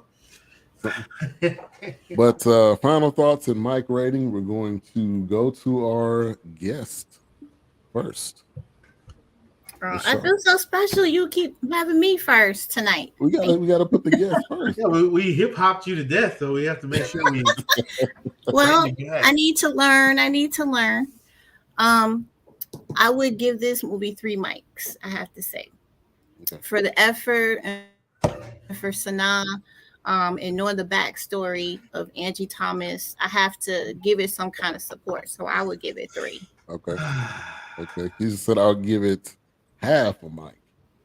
Okay. She give it a mic cord. She give it the mic stand. Mic stand. He said yes is Yellowstone. Okay. So we're gonna go to A-Trap. And if you got I don't know if you meant that in the private, but if you got one, go ahead. Sanaa Lathan, come on, knock it off. Obviously, yeah. It's definitely not. I was about to call her Tracy Morgan. You kept saying that. Nell Carter, man. She is not Tracy Morgan, but she do look like Nell Carter. Morgan. And she pulls up like Nell Carter with the short hair, man. That was hilarious, Nell Carter. On the serious side, man, I get about 2.5, man. I mean, I don't think this is we did a movie like this about a month ago. Yes. Well, we didn't think the movie was aimed at us, so we didn't appreciate the movie. So I'm gonna give it 2.5 mics. I think damn, Big Illinois hard. Whoa. Did you watch this? I don't know if you watched this one, man. No, he said -5. Oh, okay. Okay. I thought he was just doing Wait that. a minute. I was like, Okay, what? I was about to say. And Big Illinois got a baby by Sanaa Lathan. No, I'm just joking. Yeah. I just don't think it was. I don't think this was aimed at our peer group, so we didn't appreciate it. Like I bet you, let me know. Ask your daughter how much she liked this movie. I bet you Aria. I would be interested in knowing that too. Yeah. Because everything was set in high school. It was teen. They had the little halfway trying to get some in the hotel room thing. And then you had the little fake Billy D in there, man. I'm telling you, man, it was the whole Method Man was Anthony Perkins, man. I'm telling you, it was mahogany. He's 8 now, man. He's 8 now. The children. To Cole's point, I agree with you here. I'm glad that Sanaa's getting into that, getting behind the camera like Regina King. And Regina King came out swinging with forget the name. No, she came out with a bunch of things. Regina King did the first movie we ever did. I know, yeah. Saturday Night in Miami. One Night in Miami, yeah. She killed that. Now she didn't have a choice though, really, because if you got those caliber of people that you're trying to exhibit, you can't come halfway. Hey, she could have left. She could have turned that into a fought. I'm glad she didn't. We got to give her credit on that. She killed that. She did. Yeah, she did. The director, directing gets 5 mics. The movie gets a solid 2 mics. I see a little bias with Raider Kev tonight. We gonna have to talk to Janice. He said 5 mics for Sanaa. 2 mics for the movie. Okay. That's his baby mama. Hey, I'll say this. She is 51 years old. And she is still 52? We're the same age. Okay. Don't cheat me. She's still fine. I ain't gonna lie. All right. Wilkes. Man. I've been waiting on this moment. Morning breath. I'm not gonna give it any mics. It's just in the middle. I'm not gonna even give it a negative mic. I'm just not gonna give it any mics. It's just down. It's just there. It exists. It's there. It's like Soul Plane. Just out there in the you're right, man. She just snakes on the plane. Oh, okay. Yeah. Zero mics. I'm gonna go. I'm agree with Big Illinois. I'm gonna give it a 2, and I'm agree with Raider Kev. I'm gonna give it a 2. It wasn't horrible, but it definitely wasn't kind of our speed. But I would say I do appreciate us doing movies like this because it's kind of outside of what we normally do. So, but yeah, I think it's a 2. I think Sanaa is gonna do some great stuff though. This is just the beginning for her as far as directing. I like the young actor. I think she definitely got some room to grow. And Method Man. And we forgot to even mention that comedian Mike Epps. He was horrible. Movie. He was terrible, bro. He wasn't Mike Epps. He wasn't like, Kevin Hart Mike Epps that he can sometimes be. No, man. You know what? I'm going to take it down. I'm going to take 9 down and 2 mics. I forgot about Mike Epps. 2 even. Oh, man, I should have mentioned that thing. We got more mics. Mike Epps, man. He said no mics, thought the lowest was 1. Now, you can go 0. If you want. Wilkes has gone negative on this show many times. He has gone negative. So 0 is really generous on his part. Thank you, Lady Wilson. Thank you. I give it 40 mics for Method Man. Method Man, for him, if he did the movie alone and he did a one-person play, if Mike Epps ain't nowhere near him, he can't get 40 mics if Mike Epps is in this movie. Y'all talking about Booty Tang. I think too is fair. Epps, man. They couldn't get somebody else. Hey man, comedian wasn't doing nothing. We've been saying it all night. It was definitely low. It was definitely low budget. They had to manage the budget. Mike Epps was terrible. They could have gave him $400 billion. They could have gave him Twitter for this. And they'd been like, nah. This is the worst thing I've ever seen Mike Epps in. He said Mike Epps was in this movie. I'm glad you didn't mention him. I would. Hey, Cole, you're right, bro. This. I have to say, I've never watched any of his stand-up. I've hardly watched any of the movies he's in. He's got one good stand-up. That was the first one. All the other ones is pretty good in movies. He's a comedic actor. He's not a you know who he is? Looks to me. Day. Anthony Anderson. Skinny. Yeah. And he had something on Netflix. It was called The Upshaws with that's funny. I like The Upshaws. It's supposed to come back for the second season or third season. Kim Fields. Yeah, I didn't really like it. I felt like it was funny, but it was putting us in a bad light. Been doing. I liked it, man. Kim Fields. She always is. She's always funny. All right, so coming up next week, Doc should be back. He's actually in Minnesota, repping for the Cowboys. Whenever he visits a game, we somehow blow people out. So I told him to keep traveling. So we'll see if we'll be back next week. But we're reviewing Yvonne. I'm not gonna try to say her last name. I was gonna say, how's that last name pronounced? I don't know. I'm not gonna try to say. I've heard it, but I couldn't tell you. But she is known for Insecure. Yes, that's what she was on. She's got a new stand-up. Broken coochie. Right. It's called A Whole. Oh, it finally got broken? It's on HBO Max. So we're going to review that next week. And thank you, everybody, for tuning in. Thank you to our guests for coming on. I'll just say this. Thank you. We may reach out to you again. So, and don't worry, we won't hip hop you to death. Yeah, we'll do a. See, Keisha, I'm not fired. And you can't fire Ben because, he's the big man. Let me get to some other comments. Any stand-up special you watch in an hour you wish you could take back? Any stand-up? No, I like Deion Cole. I got to say, I like him. I like Deion Cole is good, too. He always got that weird look on his face, like he was used to doing Blackish. Always confused. The best part of this movie was after I watched it, and they suggest I watch Hustle and Flow. It's one of the movies. That movie is, you talk about a movie that's double bag of doo-doo. That's a whole Hustle and Flow? That movie okay, pronounced or that's what I thought it was pronounced, but that's what I thought it was too. I don't want to say that out loud. Yes, thank you, Charlotte. Any Mike Epps stand up? Okay, yes. Okay, I wouldn't. Only stand up I watch Mike Epps is when he stand up in the movie. He was good in Welcome Home, Roscoe Jenkins. That was. I mean, in the movies, he funny. He all right.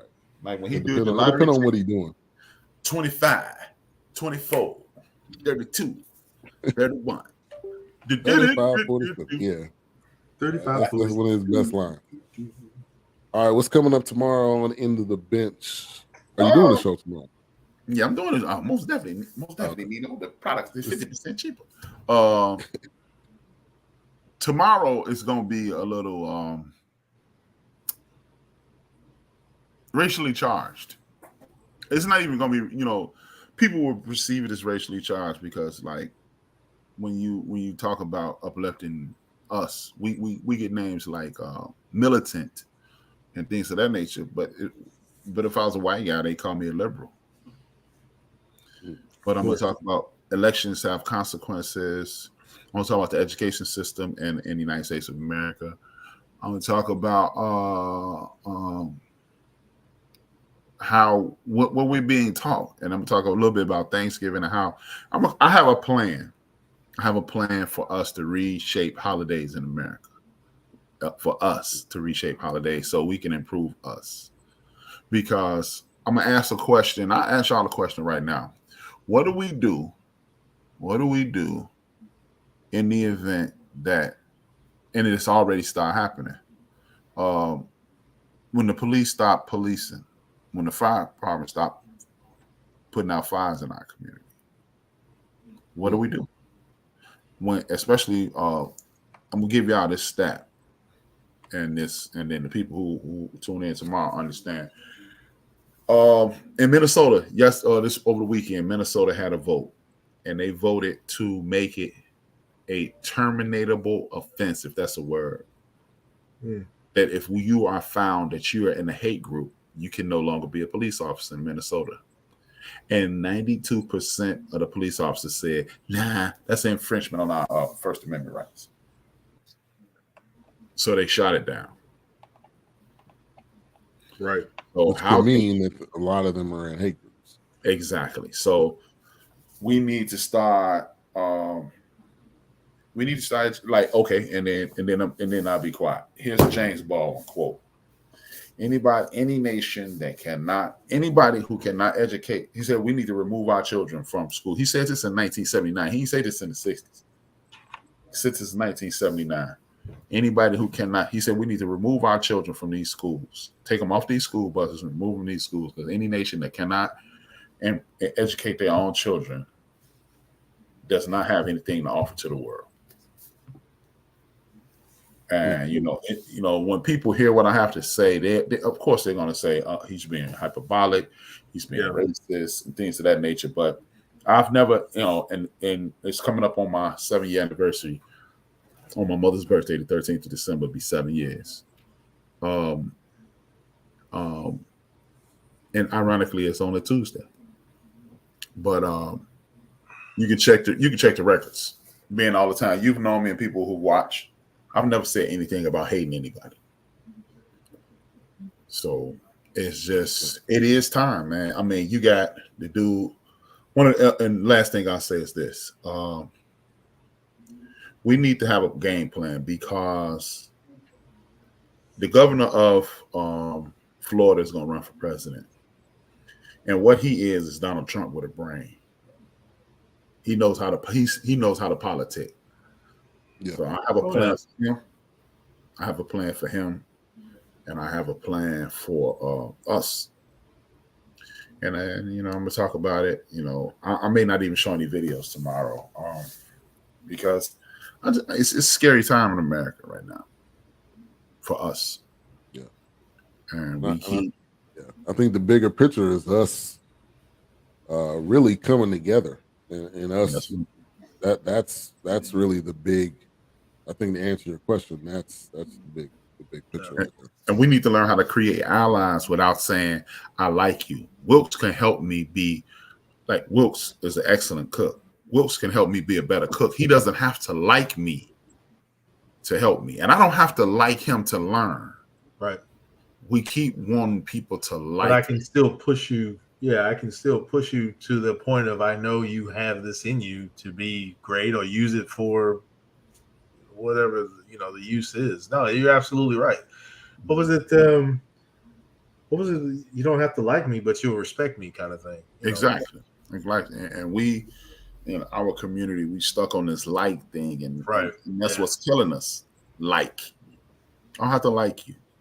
I just need to be able to work with you and get things. Right. Absolutely. And and just because I do like you, don't mean you're beneficial to me. Oh, absolutely. Yeah. So, I have a plan laid out, and initially, I mean, I wasn't gonna do a lot of this, but I just said, you know what, man. The more I read, the more I came up with more quotes. Like I'm gonna give y'all a Thomas Jefferson quote tomorrow. I'm gonna give y'all a Abraham Lincoln quote, and then you'll realize just because things that people have done things that benefit our community does not mean that they are beneficial to our community. Oh, absolutely. And Thursday in itself is a moniker of white nationalism. Yeah. And that's an example of America. Steal, thieve, and then celebrate it like it's a holiday. Right. And and then get upset when you bring it up. It's like whoa, no, don't make this negative. I mean, come on, it's about Thanksgiving. And like Will just said, Mr. DeSantis just made it impossible for us to have this conversation in Florida because it's illegal. Oh yeah, absolutely. It's illegal. And watch out, y'all know. I've been saying this since we've been on the show. It starts either in Florida or Texas. Oh, absolutely. Because trust me, Ted Cruz is definitely on that bandwagon. He's on that bandwagon. So Raphael. Raphael. Yeah. Ted. So, Ted, and we just keep, so what we need to do is find a common ground with the LGBTQ, find a common ground with the all these different movements, liberal white brothers, the Jewish community, the Latino community. Like, what are you so afraid of that you have to make it illegal to talk? Like, what are you so scared of? Right. Absolutely. Yeah, so that's what I'm gonna talk about tomorrow. It's gonna be extremely hyperbolic. Some people are gonna turn away from it. I already know because I remember I made a statement. This is before I even met you, Will. So I made a statement on my show. I saw somebody on one of those late night talk shows. Yeah. And they were talking, there was a black person talking about how hard it is to get a movie funded in Hollywood. And at the time I was only doing sports. And I was like, you know what, going forward, if it ain't nobody, I laid out the forecast. Yeah. I was like, I'm only gonna pay attention to, and forecast wasn't even a thought. Right. I'm only gonna pay. This is 2 years before the forecast. I said I'm only gonna go to see movies in which we play a major role in it. And a woman whose husband is an actor said, "Screw that! I'm going to the movies." And I'm like, I'm trying to put food on your table, J.A. Right. But trying to support you and your husband. Right. Shout out to April Showers. Thank you for tuning in. She's been doing some good content on YouTube, really tapping into a lot of the issues going on in our culture. So thank you for tuning in. Make sure to follow. Well, Ted Cruz is a walking punchline. He is. He should be punt. Yeah. I want to hit him in the head with a Snapple bottle. Yeah. Every time you see him, he got booed at the World Series. People decided to not pay attention to the World Series and boo him. Yeah, anytime you throw your door under the bus, you need to be booed.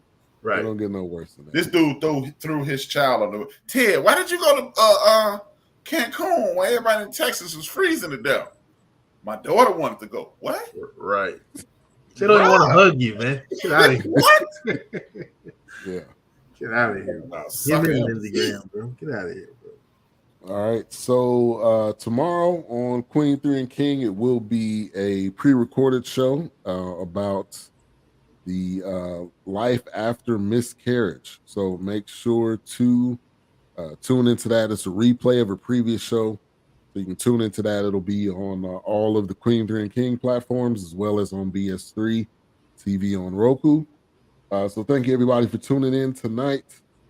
Let me get to some last comments. Totally agree with A-Trap. I love him. Just don't like him. Can I like any man that likes Pootie Tang? Wow. Really? Man, just be a hater all you want, man. Yes, they did. Astros fans threw a bottle at Cruz during the victory break. Yeah, he's like all waving on the back of a Corvette. Like nobody is coming. If he would have caught the damn beer, it wouldn't have been so bad. He was up there. The damn thing was attacking him or something. Like, man, just catch the damn beer. Nobody coming to see you, Otis. As we always do, A-Trap, go ahead and close us out. Thank you, Charlotte. Appreciate you, Wilkes. And as usual, man, I enjoy this interaction every Monday. And salute to Reggie O'Shea by saying, dream your dreams and man up a woman up and live your dreams. Because life without dreams flows in black and white, and life with dreams flows in Technicolor surround sound. And y'all already know. It's Thanksgiving. We done bought all this food. If I owe you something, I ain't got it. And if you need it, get it from God. God.